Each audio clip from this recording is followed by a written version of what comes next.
Welcome to Colorful Anime, where we talk about anime from a colorful perspective. I'm your host, Lance, my co-host, Jordan. Yo. And we are here talking about why anime?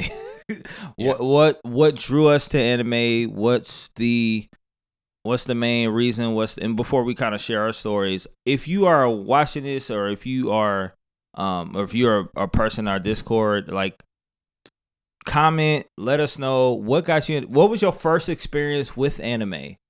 What got you into anime? Was it a friend? Was it a cousin? Was it you stayed up too late and you're like, yo, what's going on with Cartoon Network? Tsunami. What's happening here? You know, what's the robot doing? Why is he so smooth?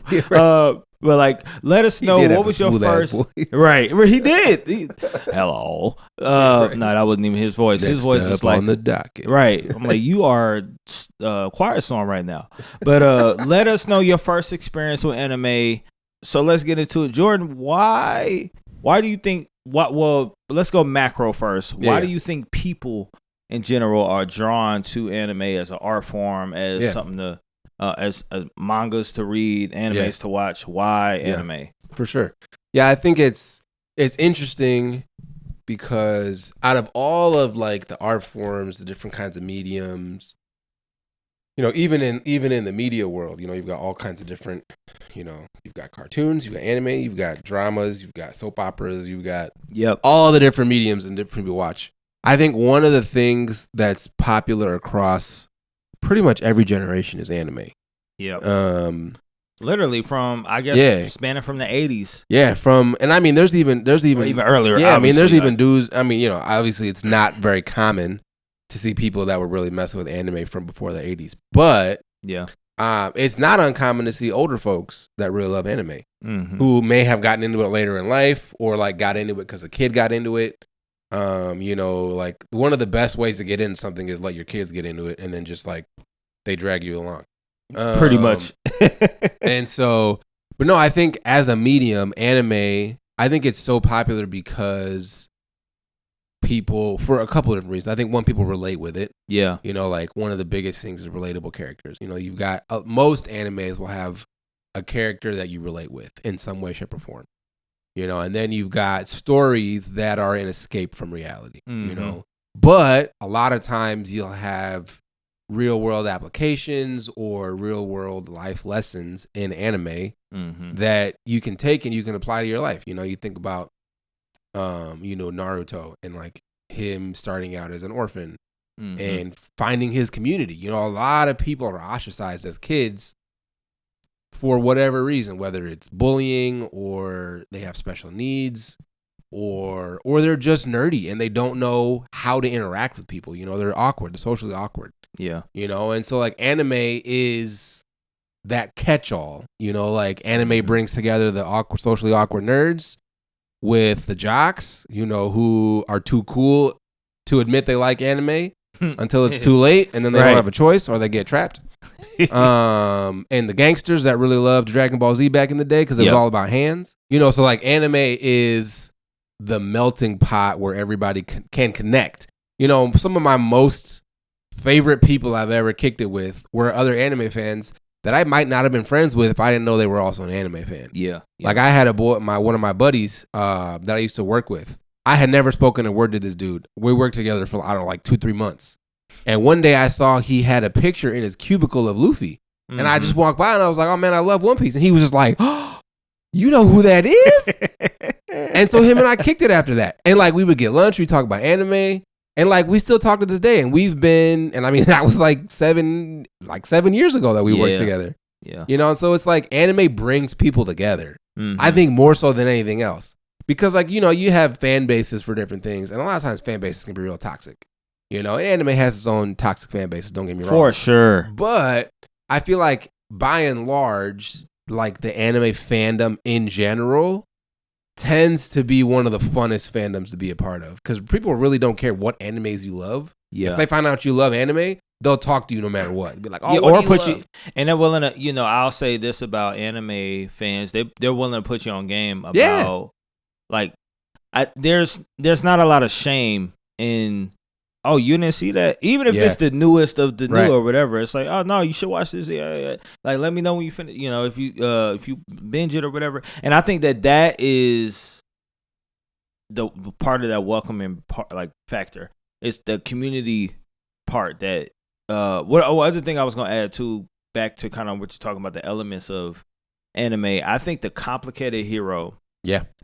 So like shonen obviously has many of them, but even throughout shoujos and other genres, there's always the complicated protagonist who I think everybody relates to because of the imperfections. Yeah, right. I don't think anybody think that they can, I don't think anybody think that they are Ichigo level great in their life. Right. But I think that people see him wrestle with the holification. People see him discover his past and try to figure out, what happened to him when he was a kid and try to, build these bonds and jump into this whole other world where you're an outsider. Yeah. Like, and you're always an outsider, but you still gotta look out for these people either which way because they're your community, your new community. And so I think like that complicated protagonist, that complicated hero is like something that hits home with everybody, but I think that's in a good way. And I think if a character is written really well,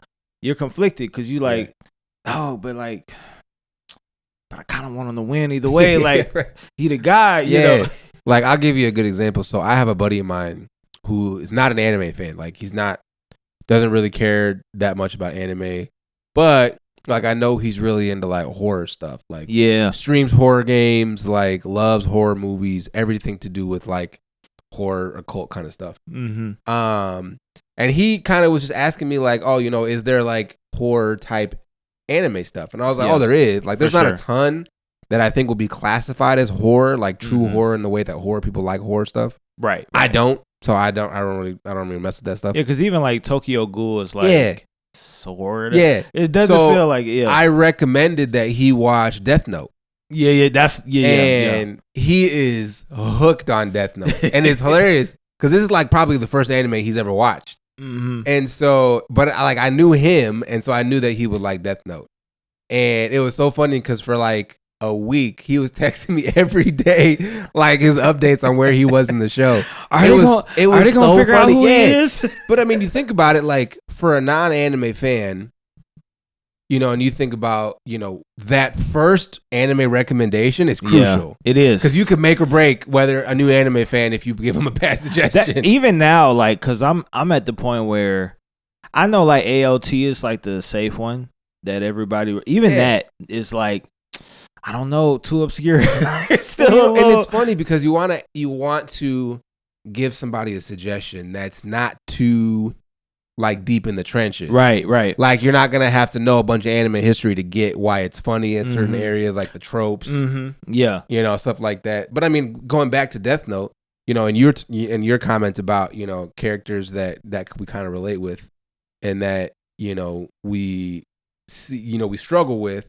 I think about, like Light's progression. Yes. At the beginning, we were all like, yeah, if I got the Death Note, I'd do the same thing he did. Like, Ted Bundy, his name's going in the book. Like, all these different people, serial killers, and like all these different people, like, yeah, their name's going in the note. And so, like, you think about it, like, as kids, because I mean, I was a teenager when I first watched or read Death Note. And, as a young person, your sense of morality is still kind of innocent. Yeah. Like you haven't really been jaded by the world yet. Yeah. Because most people have. Yeah. Some people have because, childhood trauma exists, unfortunately. But, so like you relate with Light's where he started. And then you like, as you get deeper in the series, you're like, you're a little off.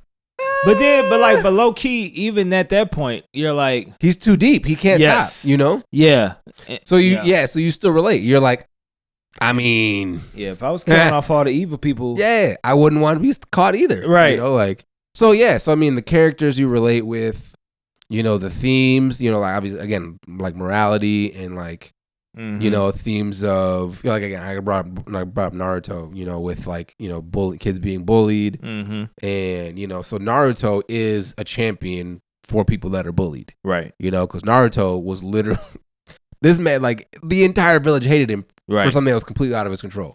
and he had no control over why people hated him. Yeah, and I think he took that as fuel and became the one person that everybody loved the most. Yeah, and I think that's why that anime in particular resonated so heavy with younger millennials, Gen Zers, for that specific reason. And I think because even now, like, and it's crazy how big and how much impact something like that can have, like, worldwide. Yeah. And I don't even know if that was the intention of these, right, mangakas and the different folks involved in it. I'd like to say it was because these stories are so in depth that you're like, I mean, if that wasn't your intent, right? you're like an accidental genius. Like that had to be intentional. Yeah. And I think another thing that's great about anime that brings so many people into the fold is that there's something for everybody. Mm-hmm. Literally, like like I said, like my buddy that's not an anime fan, like if you know somebody, there is something that you can suggest that they will more than likely like. Yeah. Like you think about all the sports people are like, oh, anime's for nerds.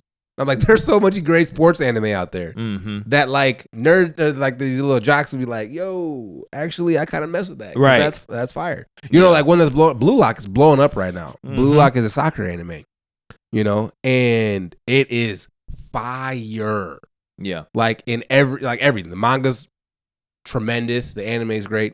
It's fantastic because it's super competitive. You have your main character, Isagi Yoichi, who his goal is to become the best striker in the world. Strikers are forward.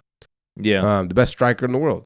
Mm-hmm. And that is a goal that every athlete can relate to, that they want to be the best in what they do. They want to be the best in their position. And they want to be a professional player who makes the big bucks, has their name in lights, like all of that. The fame and the fortune that comes with it. It comes with sports greatness. Yeah. There's so many sports anime that, you suggest a sports anime to a jock and all of a sudden they're gonna be neck deep in anime. Mm-hmm. Before you know it. I didn't know you was into this. Yeah, right? We didn't know it was like that. Oh, it was relatable. I'm gonna switch gears a second, but real quick, let us know in the comments as well why y'all think everybody like anime. What's the big deal about it? Why? But now I'm gonna switch gears to the previous question. Can you talk about your first experience with anime? Why was it impactful to you? What kept you with it? Yeah. So, I mean, I think probably like most 90s kids in the United States growing up, like my first anime or animes were like, like Pokemon, Yu-Gi-Oh! Because, we had the trading cards. We watched the show on the weekends, on Saturday mornings, we wake up to watch it, Digimon, Dragon Ball Z. Yeah. Those were the ones that I started with. And it was funny because like, I feel like back then we didn't really, especially in the United States, we didn't really know when we were young, like what anime really was. Right. Like it wasn't popular. It wasn't like mainstream. It wasn't big.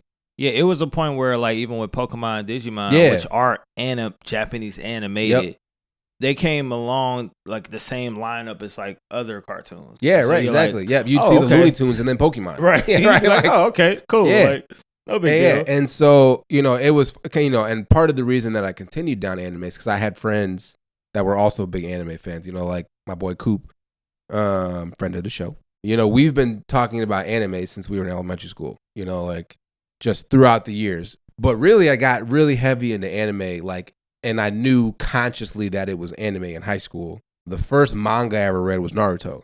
Mm-hmm. And I was hooked. Yeah. Like, I loved it. And so I read through all of Naruto, all of Shippuden, and then watched them. And then from there, I branched out into, a bunch of things. Like, I read and watched Rurouni Kenshin. That was my favorite for a long time. I read Soul Eater, and then I watched Soul Eater. I got into Bleach real heavy. So, I feel like it was that one, like Naruto, like everybody finds that one anime that they're just like, yo, this is the one. And then you kind of just branch out from there. Like, if I like that, like, what else am I going to like that's similar? Man, it's funny you brought up Pokemon and like all of that, and I didn't realize that was some of my first exposure. For me, I remember I had a cousin who she was big on like anime, Japanese culture and stuff like that. She actually taught herself how to use chopsticks by like picking up M&Ms with chopsticks. She's a G. I was like, hard. Bro, even to this day, I'm like, I couldn't. I can't. I could use chopsticks, but not to do that wizardry. I've won chopstick competition. Yo, that's competition, I should say. You like every month you just enroll in different ones. Nah, it was at like a Lunar New Year event when I was in college. Yeah, and they had like one of those competitions where you would like pick up, I think it was pea or beans or something. It was marbles. It was marbles. You pick up marbles with chopsticks, which is very complicated. I was like, it's no texture. It's very hard. Yeah. And I won. Put that out there. I won. Yeah, but she did. You know, she was big on like Japanese culture, and her joint at the time was Sailor Moon. And so like I didn't know that was like a thing. I didn't really watch it too heavy. I just was like, oh, this is different. Like, this doesn't look like, you know, the other stuff I'll be watching on Saturday morning. It doesn't look like Batman. Don't look like Spider-Man. Don't look like none of that. I think even the Ghostbusters had like an animated cartoon at the time. And what really broke through was 5th grade, or maybe 4th grade, but 5th grade heavily. Like I remember because I was staying with my mom and my dad. I think they got married when I was in 5th grade or whatever. And Toonami. Yeah, I remember coming home from school every day, turning on the lineup comes on. You got to watch the Dragon Ball Z. Are we actually going to be Frieza this time, or is this just going to be to the next episode and we just wait for Goku to power up? Now that was lit back then. That had me suspenseful. Now I'd be kind of tight if I watched something like that. Like if you don't get episodes. If you don't destroy Frieza, right? If you don't get this spirit bomb off right now, this screen. But like that was in, and I remember, and so Outlaw Star was one of those. The Big O. Full Metal Alchemist a little bit. Like I didn't finish it, but like it was just that lineup. And then like that also got me into like Cowboy Bebop and stuff like that. MTV had Ghost in the Shell. Yeah, that was super unique because it was like it wasn't like those anime at all. It was off-putting, but it was also like it was intriguing in the same, even into the intro where anyways, like because she catches the fly with her eye. Anyways, but like that, I think what kept me though, because I still was very interested, but like I think, and I was interested in a lot of different things, but what kept me was, and I was still watching anime, but like what kept me was discovering Bleach, because it was the first time that I was reading manga on the internet. Like I was trying to find, I was like, I have to figure out what happened. This is y'all have not animated enough of this for me in English dub. And then I started watching like like sub, Japanese sub with subtitles, and that's when I was like, oh. And so like you would go on the websites that had these things that weren't necessarily legal, and I was like, oh, all these different anime exist. And so like I was like just going down this rabbit hole of like, I didn't even know this world existed. I knew Toonami was a thing. I knew that like I was like somebody, I forget who put me on a Bleach like earlier on. I think it's one of my friends or something. I was like, yo, what is this? And then I just saw a whole world of like anime, and I was like, oh, okay. Like I didn't realize that this was a thing. And so I think a lot of people, all that to say is like, I feel like a lot of people have similar origin stories like to us for anime. And especially people of our age, like people that millennials born in the 90s or even in the 80s. And I feel like having tangible things, right? So for you, even like, and even for me earlier on, it was like a trading Yu-Gi-Oh cards and Pokemon cards. Having tangible things also kind of gets you in, because you're like, and people buying mangas and stuff like that. And even now, like you can. It's just crazy how readily available all this stuff is now, like everywhere. And I'm like, I was scouring the internet for this stuff in college, trying to figure out what was what. Which is great, because I mean, you think about all the things that are available nowadays, not just the anime, the manga, physical copies and whatnot, but you think about like the figurines, you think about the art, you think about, clothes, style. Like Puma did that Pokemon collab, which was fire. Yeah. Like, so you have major brands that are doing collabs with trendy animes. And then you have, so this is one of my favorite trends on TikTok. If you ever are wanting to see something cool on TikTok, there are professional football, soccer teams in the world whose social media pages are jumping on anime trends. Mm-hmm. So there was, I think it was a French team. I don't remember which team it was. There was a French team, and they had a big ass Luffy banner in their stadium. That's cold. At a game, and it's like the banner covered like a quarter of the stands. That's and insane. I'm like, so you have these major, millions, billions worth teams that are promoting anime on their social media pages. Yeah. Like the TikTok trends, and you've got people jumping on like that Tanjiro trend. Right. Yeah. With like the rah, that trend. Yeah. Hella sports teams jumped on that trend. Yep. Doing like just random stuff. So you have anime trends that are going viral on TikTok, Facebook, Instagram, and you have celebrities, you have sports I was just teams going to speak to trends.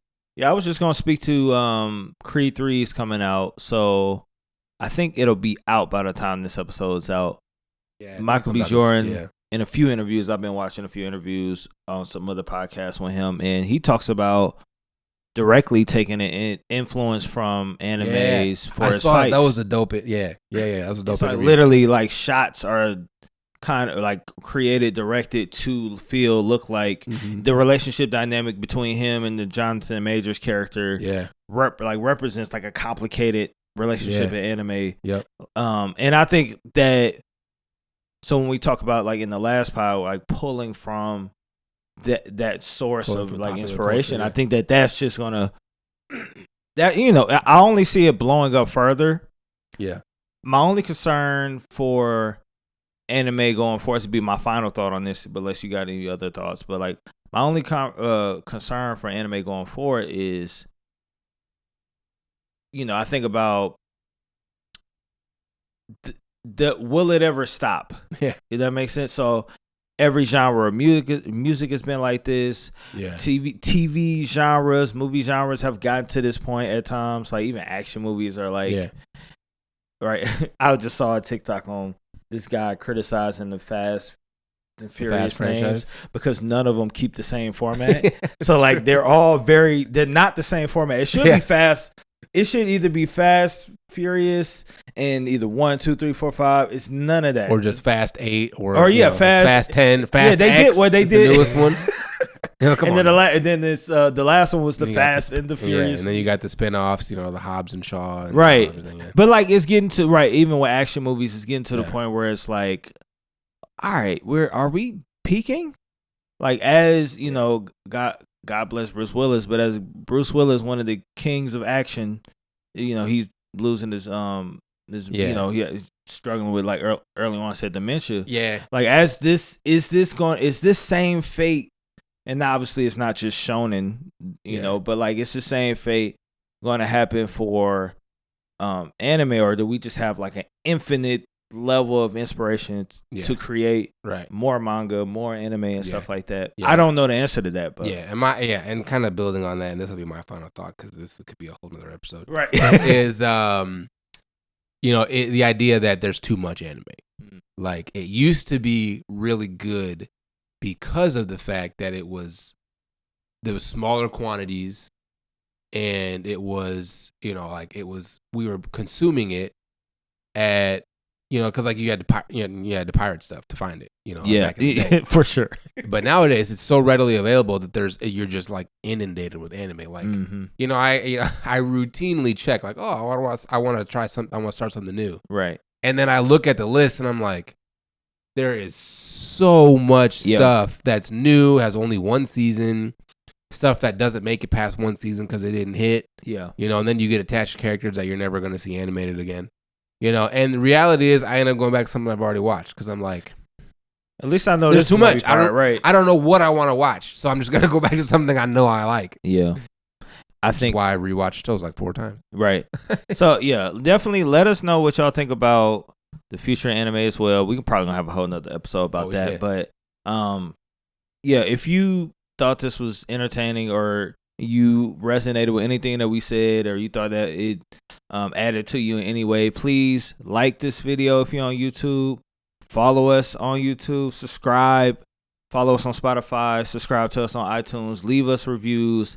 We very much appreciate it. It helps us get this out there, and so we can continue to grow this community for other people who fell in love with anime.